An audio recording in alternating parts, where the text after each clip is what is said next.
How's it going, everyone? Peti Kish Hun here, coming with you with another video. Today we have this to talk about here. It appeared on my feed, and I thought it would be an interesting conversation in general to talk about. So I'm on Tech for Gamers. Never even heard of this site, but it is an interesting read itself. And the title says here, over 95% of players don't consider inclusivity important in gaming.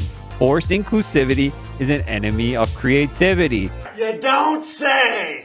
And that is so right. So much fact right in this title. Just in general, we're still going to read this article, but that pretty much shows it right there, guys.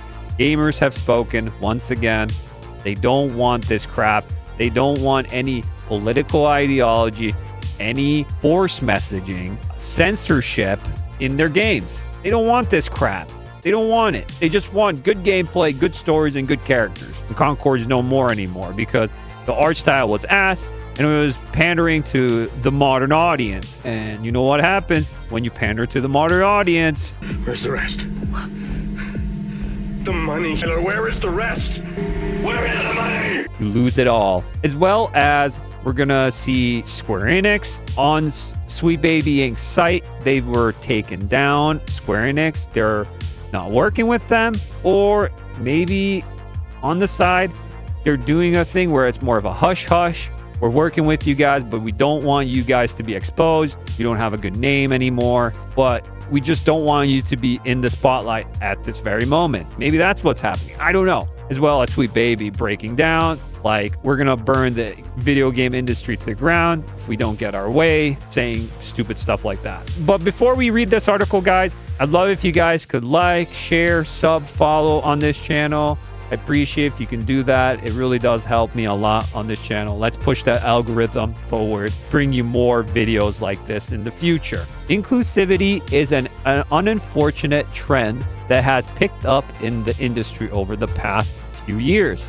While having characters of different origin isn't anything bad, forcing a narrative is. Most fans share the opinion, as 95% of gamers voted they don't care about inclusivity in gaming in a recent poll. Why it matters. Inclusivity has emerged as a proven culprit that ruins an entire game. We have had some clear examples in the last few years, including Concord, Suicide Squad, and more. And the backlash from the fans was quite apparent. And where is this from? Inclusivity, a new poll as NeoGAF. Oh, NeoGAF. Okay, yeah, that's a bigger platform for games and stuff. Yeah, okay. So this is a big deal in general. It is kind of, I didn't know they actually have polls there, you know.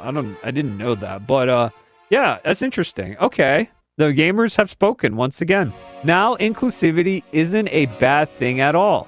In fact, it's always good to see characters from different origins, genders, and races in a game. But what's upsetting is the forced inclusivity narrative that pushes political agendas into gaming. That's what we're talking about here. We don't want that crap in games. Take it out. No one cares.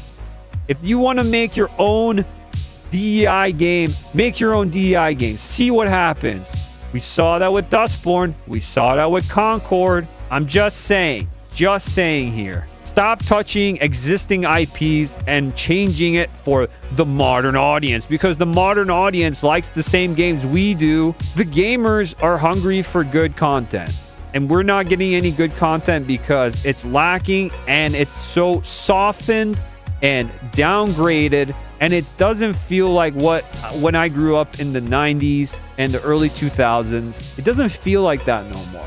It feels like we got censored ourselves in general. We had to be toned down, which is stupid, because moving forward, I think gamers should be more like, oh, we can handle whatever you throw at us, because we've been through it. We've seen a lot of stuff in games before. We're okay. We're mature enough to understand now. But the industry is looking at us as like, no, you don't understand. You can't do that. No, that's not how it goes. We have to desensitize it. We have to soften it. We have to make it a bit easier for you guys. Like, why? Most of the people are grown up. Especially a lot of like these M for mature games you see these days. The issues that are presented to you in these games, the sexual tones, the violence, all this stuff. Do you think gamers can't handle that stuff? Maybe it's not meant for you. Then you should be playing something else. You should be playing Animal Crossing or something else in general altogether. Get an E for E, T for teen game, because M for mature is not meant for you. It's for mature people. That's why it says M for mature. You're not mature, don't play them because you can't handle this. It's not meant for you. It's like, it's the most common sense thing that you can think of.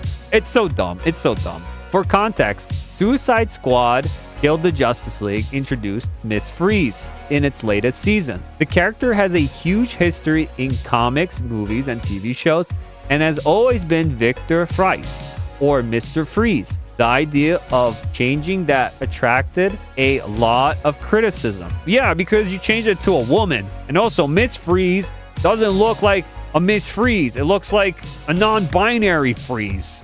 It's so dumb. It's so dumb. And then this Concord design. Look at this design. You know a game makes it or not by just the character designs and the environment designs. The design, the art style of a game makes a game. That's the first thing that hits your eye when you see something. And a lot of games today don't have that attracting appeal no more because they're so similar. They're copying each other. There's no innovation. And that's why you get Concord. And then Concord is literally a copy of Overwatch, but just worse. And even Overwatch, you know, it has that appeal because it has cool looking characters and designs. And people will still come back to Overwatch, even though Overwatch has ideology and weird shit they do, which I'm not a big fan of. But the gameplay is still fun. Forced inclusivity was never a problem a few years ago. Ever since consultation companies like Sweet Baby Inc. emerged, this unfortunate trend has been forced into the industry, ruining many great games. Sweet Baby has a bunch of notable names working with it, including Santa Monica, Xbox Game Studios, Warner Bros., Ubisoft, and more. The influence is quite visible in their recent titles as well. Square Enix should be appreciated for being pulled out of the list. Here's the list, guys. So, you saw Square Enix. Look at all these games by Sweet Baby. The consultant firm, Sweet Baby Inc. Here it is. Square Enix was on the list. You can see it right there.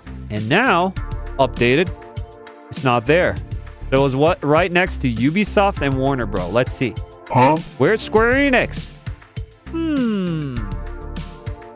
Now I question it. Why did Square Enix do this? Do they know that Sweet Baby has a bad ring to it?